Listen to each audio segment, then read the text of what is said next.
Okay, good evening, everybody. It's late already. Before I forget, Mitzvah Shem, next Wednesday night is Lag BaOmer. Here in the city, there's going to be a Siyum Rambam in the Beverly Hills Hotel. So we're not going to have a class next Wednesday night. Okay, that's the night of Lag BaOmer. Okay, let's start.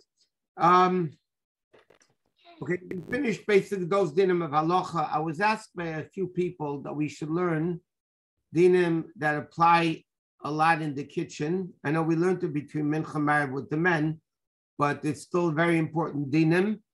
And we're going to learn what's called kitchen dinim, meat and milk, treif and kosher. There's a lot of practical dinim that apply on a daily basis in the kitchen. So before we begin, let me just make a brief introduction. Many people used to say two statements.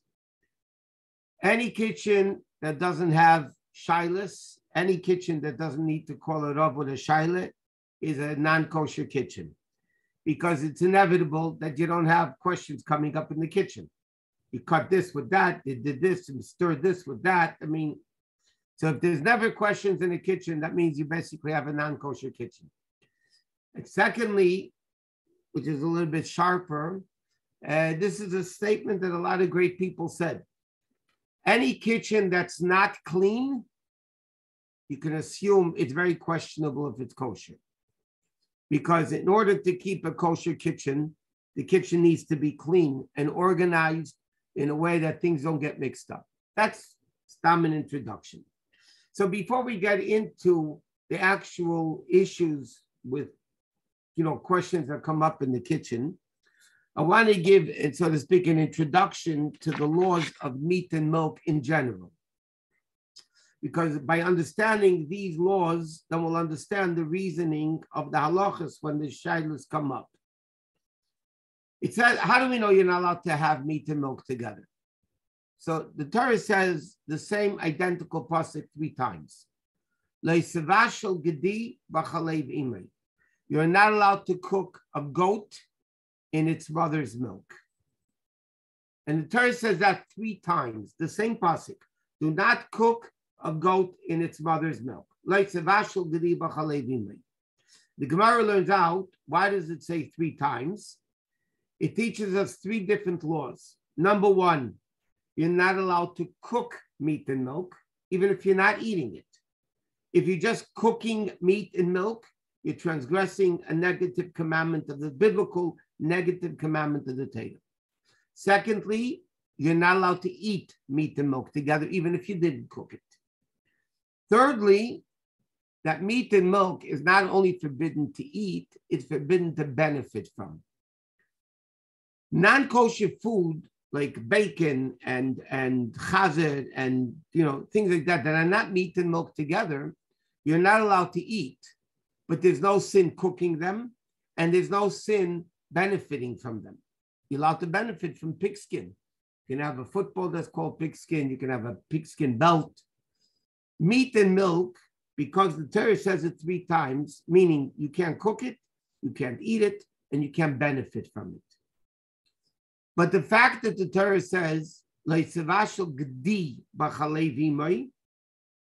means you can't cook a goat in its mother's milk, that excludes 2 types of animals.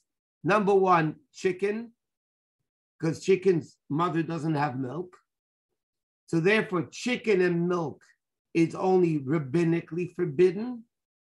And the fact that the Torah uses the word gedi, the Torah doesn't say don't cook a behema in its mother's milk. The Torah says a gedi, which is an animal versus a beast. So for instance, a deer, the animal called the deer, which is a kosher animal, you could shacht it and eat it. But if you have that in milk, it's only rabbinic. And therefore, because it's only rabbinic, you're allowed to benefit from it. So chicken and milk, you're not allowed to eat. Halachically, though, you could cook it and you could benefit from it. Because it was only rabbinically, and the Chacham forbade only eating chicken and milk. The same thing with the deer, which is a chaya, not a behema. If you have cooked together with milk, a deer with milk, you can benefit from it. Which another din applies also, that if somebody, let's say, has pig and milk together, they cooked pig and milk together. So the din is, you can't eat it, obviously, because it's treif, but you're allowed to benefit from it. To give you a practical example of these dinim that we just said, many times people want to go to a culinary course. They want to learn how to become a chef.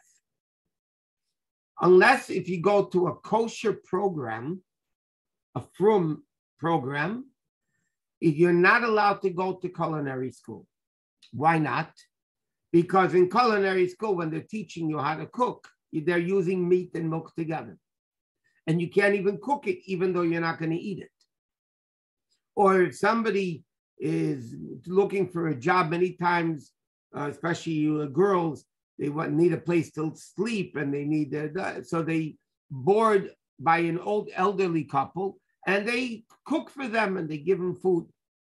So if it's a non-kosher home and they want you to cook meat and milk together, even though you're not going to be eating it, it's still biblically forbidden to cook meat and milk together. So therefore, culinary school, unless if it's a frum program, basically is out.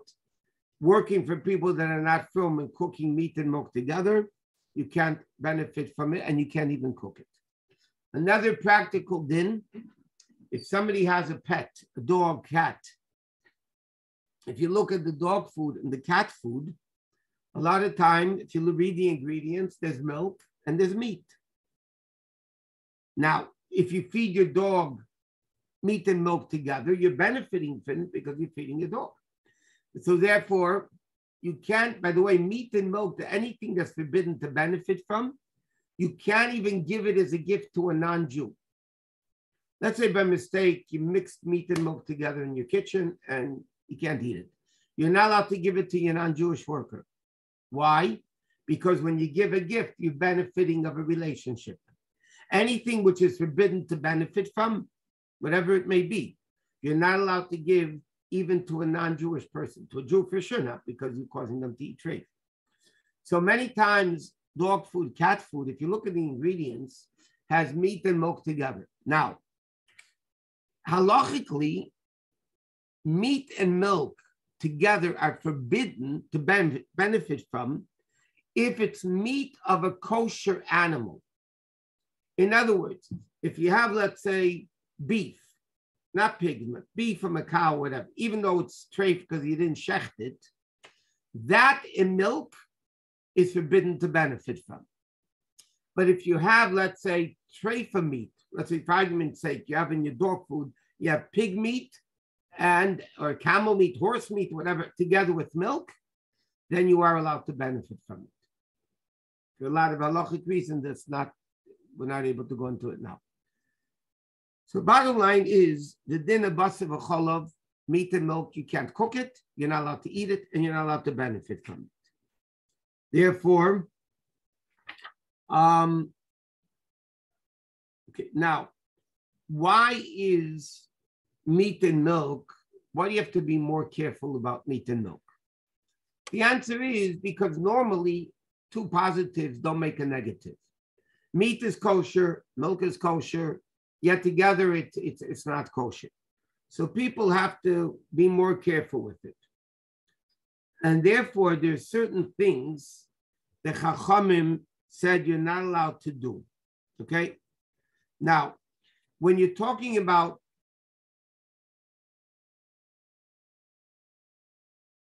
if they're made in the factory with machinery, we'll get to that later. It's not necessarily treif as far as meat and milk goes.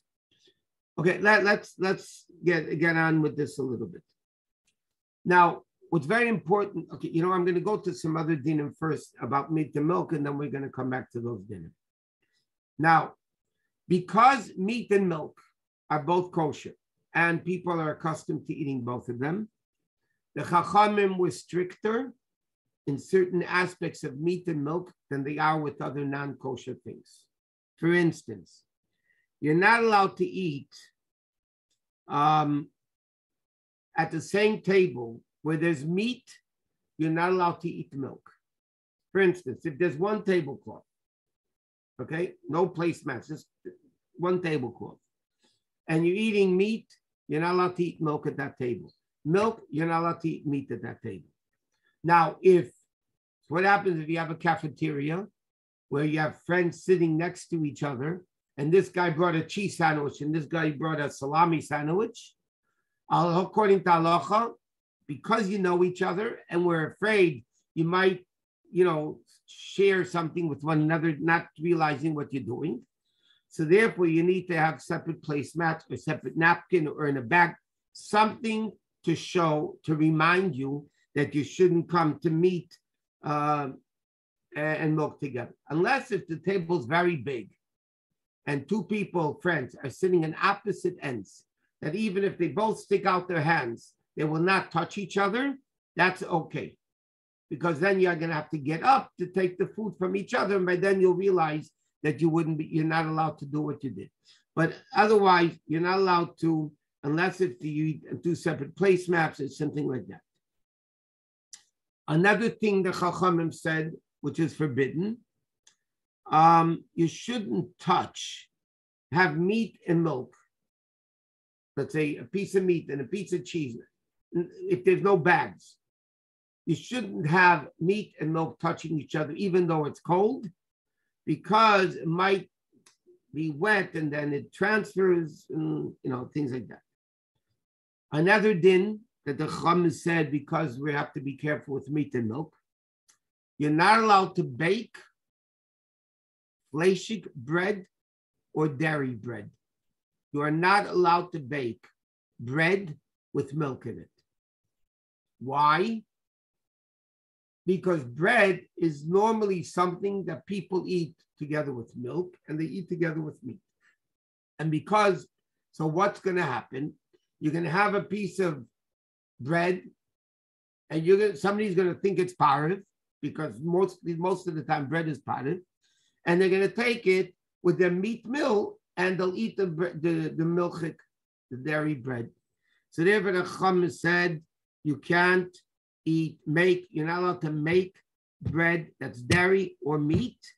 And if you do, you have to throw it out. Even if by mistake somebody baked it, they have to throw it out.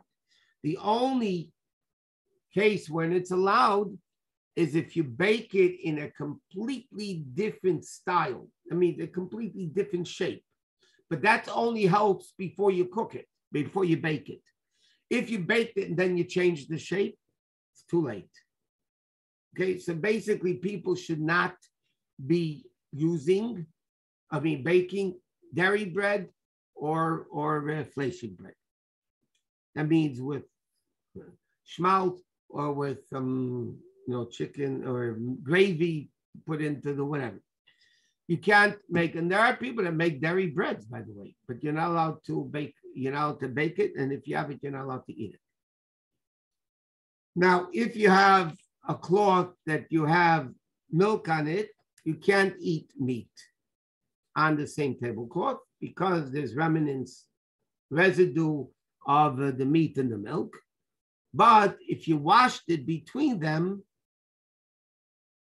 then you're allowed. If you wash it in the washing machine or you wash it by hand, then technically you can have one tablecloth, one for meat, and then you wash it and use it for milk, and then wash it, use it for meat. But the Yiddish custom is not to do that.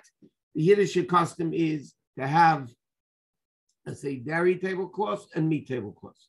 Some people are accustomed that, let's say, on the kitchen table, on the table itself, they'll eat without a tablecloth for dairy, and then when they use meat, they'll put it on a tablecloth. That's also fine. Another din, these are all very practical dinim, by the way, that apply on a daily basis. Another din is like this. What happens if you cut up challah or bread, or you have sliced bread on the table, and people are eating a halachic meal, and you cut up, let's say, 10 slices of bread, and 5 are left. The din is you're not allowed to eat them. If you have it by a halachic meal, by a meat meal, you are not allowed to eat it in a dairy meal. Why? We're afraid that somebody with their fleishik hands that might be dirty, they might have taken a piece of bread and touched another piece of bread along the way. And that second piece of bread became fleishik because somebody with dirty fleishik hands touched it. And then you're going to put it back into the bag, not realizing that. And then you're going to eat it with a milchik meal, and that bread is fleishik. So therefore, unless if you're careful and you make sure that nobody touches the bread, it's not Kabbalah. If maybe sure nobody touches the bread, but if it's a case where people are taking slices of bread, then you have an issue. So all these things are in a practical thing that people should be careful about. But other things, in fact, let me tell you another example. Many people are machmir to have, you really should, different salt shakers for meat and milk, different pepper shakers for meat and milk. Many people will have separate ketchups and separate mustards for meat and milk. Why? Because when you have a fleishik soup, okay, a hot soup, and it's steaming, it's still hot, and you take a salt shaker and turn it over the meat. Or if you're cooking your chicken soup and you take your salt shaker, you want to add salt to the chicken soup while it's cooking in the pot, and you turn over the salt shaker, then steam of the chicken soup goes into the holes of the salt shaker. That salt shaker becomes fleishik. Then you can't use it for milchiks. The same thing, if you notice, a lot of times, depends how you, what goes on in the house. If you have little kids, you don't have little kids, how people eat. But a lot of times you can have a hot hamburger, okay? And a kid will take the ketchup bottle and he wants to pour some ketchup on the hamburger. Meanwhile, the bottle touches the hamburger. That's hot. So then the ketchup bottle becomes fleishik. Then you can't use that for macaroni and cheese. Or for macaroni, that's milchik. Why? Because the ketchup became fleishik. Same thing with a pepper shaker. Salt and pepper shakers, both, the minig is, and it's the basis in halacha, the minig is that you need separate salt shakers. And as we mentioned, many people have separate ketchup, separate mustards, anything that you use on the table, you should have separate things like that. Another interesting custom that applies to milchiks and fleishiks, and this is, even though many poskim disagree with it, but Lepel, and the question is if the Alter Rebbe does not bring it down, so the question is if the Alter Rebbe holds of it or not. But the fact is, there is a Yiddish custom, and that's the way people behave today, that from treif to kosher, you can kosher utensils.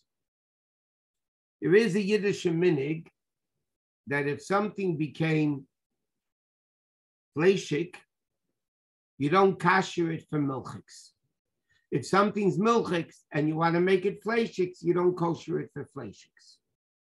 The Magen Avram, they're right, there's a minig, and this is the accepted minig in the Fruma world.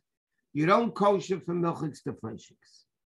Now, according to many opinions, because now Shavuos is coming up in a number of weeks, and people have fleishik ovens, they don't want to make cheesecake, and they want to kosher the oven, and back and forth. So what's the story with that? So there's many poskim, and this is the accepted minig, that this custom of not koshering from meat to milk, is only through haga'olah, only through the hot water process. Then you don't go from meat to milk. But if you're koshering it with what's called libun, with direct fire, or turning on the oven to the highest, or self-cleaning the oven, which is not hagola, it's not the hot water purging process, so many poskim permit it. And that's the accepted minig, and therefore, well, maybe when we get to Shavuos, we'll talk more about this maybe, but halachically, if you have a meat oven, and you want to bake a cheesecake in it, there's a way of koshering the oven from milchiks to fleishiks, even though normally we don't kosher from milchiks to fleish, but that's with the hagola, with the hot water process. You do it with libun, then it's allowed, and then you can kosher it back from milchiks back to fleishiks the same way. The Arab poskim that say that what happens if you want to take something milchik and you want to make it fleishik. Okay, so then you don't kosher from milchik to fleishik, but you can kosher, they hold, from milchiks to parv. So in other words, you kosher it for parv, you make it parv, and later on you can make it fleishik. You kosher from milchik, you make it parv, and then later you make it fleishik.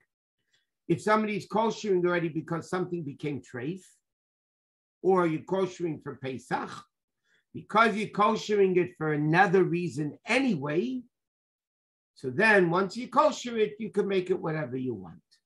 So just in a practical level, what happens if somebody has dairy cutlery and they want to use it for Pesach for fleishiks, and they're going to kosher it in boiling hot water? That's very fine. It's no problem. And then Pesach, you can use it for fleishiks. The problem is, after Pesach, it's going to stay fleishiks. You can't make it back milchiks because we don't kasher with hagola from fleishiks to milchiks. What some people do is they'll make it treif somehow. And once it's treif and you have to kosher it, then you can make it back what you want. But that's not a very advisable thing to do. Okay, now, we said, now, let's go into another din of meat and milk.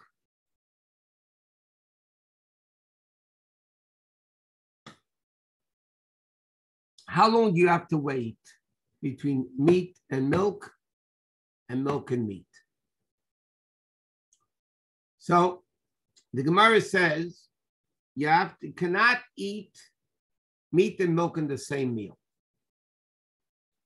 So the bottom line is that, without getting into all the Rishonim and Achreinim that discuss this, the accepted minig, except by some Jews from Amsterdam and certain Jews from Germany, and they say 3 hours, but everybody questions what the source of that is.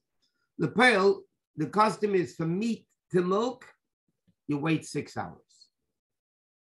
Why do you wait 6 hours from meat to milk? So there's two reasons in the Rishonim. One reason is because it takes 6 hours for the food in your stomach to digest, for meat, okay? Meat takes 6 hours in the stomach to digest. So therefore they say, what does the Gemara mean when you say you have to wait another meal, which usually was 6 hours apart? Because they only ate during the week, they only ate 2 meals. So the meals are basically 6 hours apart. And that's how long it takes the meat in your stomach to digest. So therefore, after 6 hours, you can eat milk because the food digested already. Other opinions say no, that why do you need to wait 6 hours? Because when you eat meat, it gets stuck in your teeth. And therefore, after 6 hours, the meat that's stuck between your teeth is disintegrated already. So it's not a problem. Okay, so these are the two reasons why you need to wait 6 hours. One reason is because it takes 6 hours for meat to digest. Another opinion says the reason is because of the meat stuck in the teeth. Now, therefore, according to the second opinion, by the way, if after 6 hours you still have meat in your teeth, you have to floss it out. You have to take it out. What's the halachic difference between these two opinions? There's a number of differences. Number one, if I don't chew it, if I drink chicken soup, I drink a broth that I don't have to chew. So if the reason is because the meat gets stuck in your teeth, over here that doesn't apply because there's no meat in your teeth. If the reason is because it takes 6 hours to digest, then you have to wait anyway. And the opposite side is like this. What happens if I chew meat, but I don't swallow it? Like the Gemara gives the example. Years ago, they didn't have blenders. Today, you're going to tell this to kids. They're going to say it's gross. Years ago, the Gemara says, there used to be loyas latinuk.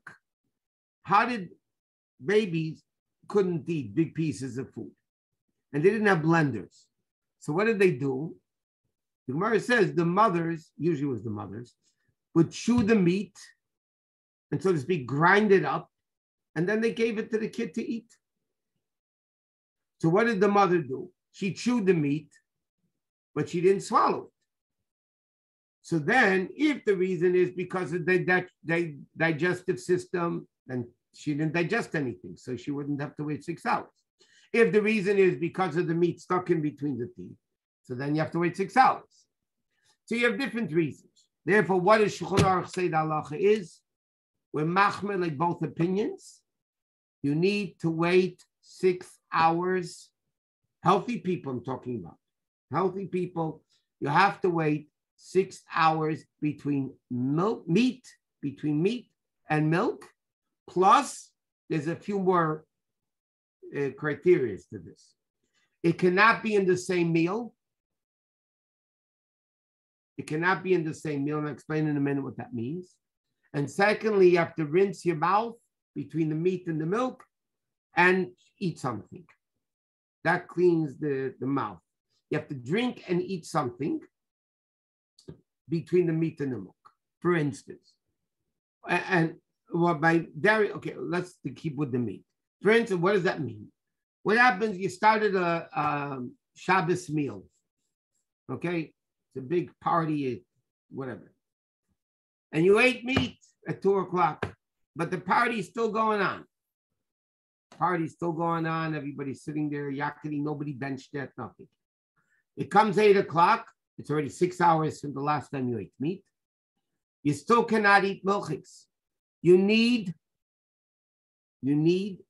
to bench and make it a separate meal. If it's the same meal, you cannot eat meat and milk together. The more practical case is by Shavuos. Shavuos between milk and meat. It's getting late already. We're going to discuss the Mitzvah again. Next week, there's no class because it's Lag Ba'im. There's a Sima Rambam Wednesday night in the Beverly Hills Hotel.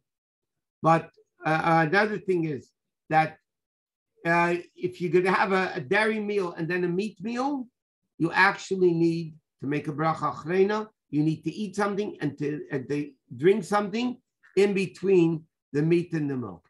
Let me just see for a second. One second. Is there a piece of meat, and I don't know if it's kosher, I should assume it's straight, and not eat it? You can't cook it and you can't sell it. No, that you can't do. You can bake bread in a fleishik oven as long as the oven is clean and there's no meat in it.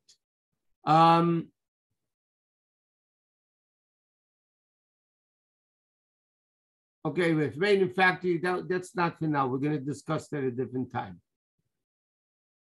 Oh, can you give a gift to a guy? Something that's forbidden to benefit from somebody else. Can you give it as a gift to a guy? Yes, if the guy doesn't know who's giving it, then you don't know who's getting it. Now, you can leave it outside your door next to your garbage can in the back. Will be taken away in 2 minutes. Then it's not a problem. Okay, it's 9 o'clock. Let's go to Tanya.